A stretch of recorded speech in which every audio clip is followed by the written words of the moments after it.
നമസ്കാരം. ഇന്നത്തെ recipe instant ആയിട്ട് തയ്യാറാക്കാൻ പറ്റിയ ദോശയാണ് നീർദോശ. വളരെ ടേസ്റ്റി ആയിട്ടുള്ള ദോശയുമാണ്. നീർദോശ തയ്യാറാക്കാൻ വേണ്ടി ഞാനിവിടെ 1 കപ്പ് പച്ചരി നന്നായിട്ട് കഴുകിയതിന് ശേഷം ഓവർനൈറ്റ് വെള്ളത്തിലിട്ട് വെച്ചു. രാവിലെ ആയപ്പോൾ ഇതിലെ വെള്ളമൊക്കെ കളഞ്ഞ് കഴുകി എടുത്തു വെച്ചിട്ടുള്ളതാണ്. ഇനിയും വേണ്ടുന്നത് തേങ്ങ ചിരകിയതാണ്. 1/2 കപ്പ് തേങ്ങ ചിരകിയതാണ് എടുത്തേക്കുന്നത്. 1 കപ്പ് അരിക്ക് 1/2 കപ്പ് തേങ്ങ എന്ന കണക്കാണ്. ഇനിയും ഈ അരിയും തേങ്ങയും കൂടി ഒരുമിച്ചിട്ട് നന്നായിട്ട് അരച്ചെടുക്കണം. ഒട്ടും തരിയില്ലാത്ത രീതിയിൽ വേണം അരച്ചെടുക്കാൻ. അരയ്ക്കുമ്പോൾ ഒരുപാട് വെള്ളം ചേർത്ത് കൊടുക്കേണ്ട. അങ്ങനെ ചെയ്താൽ അരഞ്ഞു കിട്ടാനും പാടായിരിക്കും. പിന്നെ ഇതേപോലെ ഒരു തവണയായിട്ട് അരച്ചെടുക്കാൻ പാടാണെങ്കിൽ 2 പ്രാവശ്യമായിട്ട് അരച്ചെടുത്താലും മതി. അതായത് പകുതി അരിയും പകുതി തേങ്ങയും കൂടി ആദ്യം അരയ്ക്കുക, അതിനുശേഷം ബാക്കി അരച്ചെടുക്കുക. ഞാൻ ഇതിലോട്ട് 1/4 കപ്പ് വെള്ളമാണ് ഇപ്പം ചേർക്കുന്നത്. ഇനി അരച്ചിട്ട് കാണിച്ചു തരാം. അപ്പം അത് അരച്ചെടുത്തു. നീർദോശയുടെ ബാറ്ററിന്റെ കൺസിസ്റ്റൻസി എന്ന് പറയുന്നത് നല്ല ലൂസായിട്ടാണ് വേണ്ടുന്നത്. അതുകൊണ്ട് ഇതിലോട്ട് ഇനിയും വെള്ളം ചേർത്ത് കൊടുക്കണം.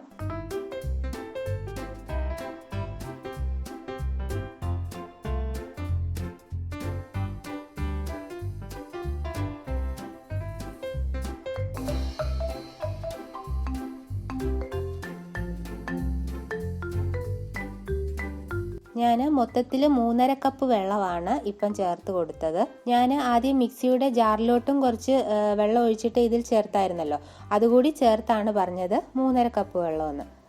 ഇപ്പം കണ്ടോ, ഇത് വെള്ളം പോലെയാണ് ഇരിക്കുന്നത്. ഇങ്ങനെയാണ് നീർദോശയ്ക്ക് വേണ്ടുന്ന ബാറ്ററിന്റെ കൺസിസ്റ്റൻസി. ഇനി ആവശ്യത്തിന് ഉപ്പ് കൂടി ചേർത്ത് മിക്സ് ചെയ്യാം.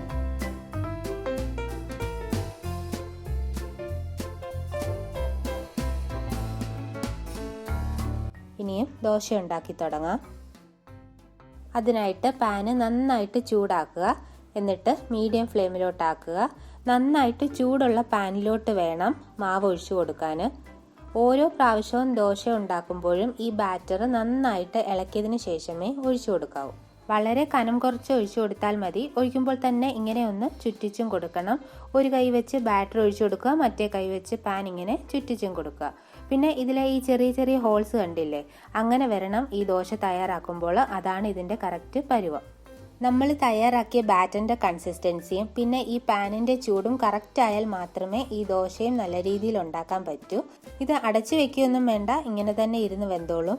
ഇപ്പം ഇത് ശ്രദ്ധിച്ചാൽ അറിയാം, ദോശയുടെ സൈഡൊക്കെ വിട്ട് വന്നിട്ടുണ്ട്. അതേപോലെ ഇങ്ങനെ തൊട്ട് നോക്കിയാൽ അറിയാൻ പറ്റും വെന്തിട്ടുണ്ടോ എന്ന്. കയ്യിൽ മാവൊന്നും ഒട്ടത്തില്ല. ഇനി ഇത് പാനിൽ നിന്ന് മാറ്റാം. ഇത് കൈകൊണ്ട് ഇങ്ങനെ മടക്കാവുന്നതേ ഉള്ളൂ, അല്ലാതെ വേറെ സ്പാറ്റുലയൊന്നും ഉപയോഗിക്കേണ്ട ആവശ്യമില്ല. പിന്നെ കൈ പൊള്ളാതെ ശ്രദ്ധിച്ചോണം.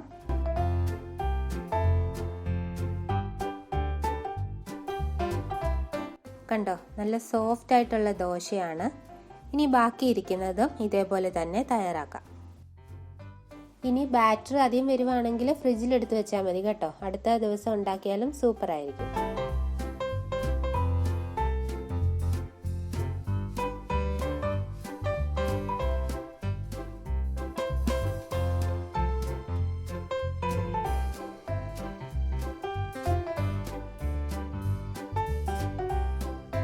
പിന്നെ ഒരു കാര്യം കൂടി ശ്രദ്ധിക്കണം, ചൂടോടുകൂടി ഒരു ദോശയുടെ മുകളിൽ വേറെ ദോശ വെക്കരുത്.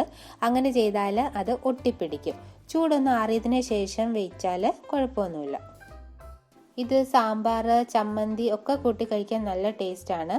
അപ്പം നീർദോശ ഇതുവരെയും തയ്യാറാക്കിയിട്ടില്ലാത്തവർ ഇതൊന്ന് ട്രൈ ചെയ്ത് നോക്കുക. ഫെർമെൻറ്റേഷൻ്റെ ഒന്നും ഒരു ആവശ്യവുമില്ല. വളരെ എളുപ്പം തയ്യാറാക്കിയെടുക്കാൻ പറ്റിയതാണ്. അപ്പോൾ അത്രയേ ഉള്ളൂ ഇന്നത്തെ വീഡിയോ. ഇഷ്ടമായെങ്കിൽ ലൈക്ക് ചെയ്യാനും ഷെയർ ചെയ്യാനും മറക്കരുത്. പിന്നെ ചാനൽ ഇതുവരെയും സബ്സ്ക്രൈബ് ചെയ്തിട്ടില്ലെങ്കിൽ ഒന്ന് സബ്സ്ക്രൈബ് കൂടി ചെയ്തേക്കണേ. താങ്ക്